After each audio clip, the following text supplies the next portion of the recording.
Après, vous pensez qu'il faut désarmer le MNLA? Absolument. Absolument. Je pense que le MNLA doit être désarmé. Du reste, ça serait contradictoire de ne pas désarmer le MNLA par rapport à l'objectif qu'on s'est fixé de restauration de l'intégrité du Mali. Alors, le MNLA revendique la séparation. Si on le laisse armé, ça veut dire qu'en fin de compte, on va dans le sens de ces revendications. Il faut désarmer le MNLA et même en cas de négociation, on ne peut pas négocier avec un groupe armé. S'il désarme, on peut éventuellement leur donner une place autour de la table de négociation. En même temps, on sait... Après, vous pensez qu'il faut désarmer le MNLA? Absolument.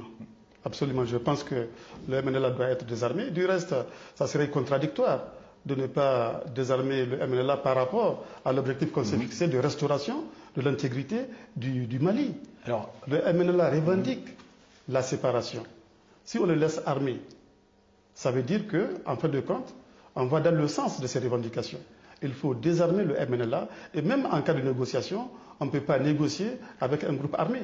S'ils désarment, on peut éventuellement leur donner une place autour de la table de négociation. En même temps, on sait... Après, vous pensez qu'il faut désarmer le MNLA? Absolument. Absolument. Je pense que le MNLA doit être désarmé. Du reste, ça serait contradictoire de ne pas désarmer le MNLA par rapport à l'objectif qu'on s'est fixé de restauration de l'intégrité du Mali. Alors, le MNLA revendique la séparation. Si on le laisse armé, ça veut dire qu'en fin de compte, on va dans le sens de ces revendications. Il faut désarmer le MNLA et même en cas de négociation, on ne peut pas négocier avec un groupe armé. S'ils désarment, on peut éventuellement leur donner une place autour de la table de négociation. En même temps, on sait... Après, vous pensez qu'il faut désarmer le MNLA? Absolument. Absolument. Je pense que le MNLA doit être désarmé. Du reste, ça serait contradictoire de ne pas désarmer le MNLA par rapport à l'objectif qu'on s'est fixé de restauration de l'intégrité du Mali. Alors, le MNLA revendique la séparation.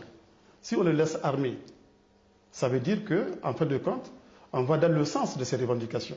Il faut désarmer le MNLA et même en cas de négociation, on ne peut pas négocier avec un groupe armé.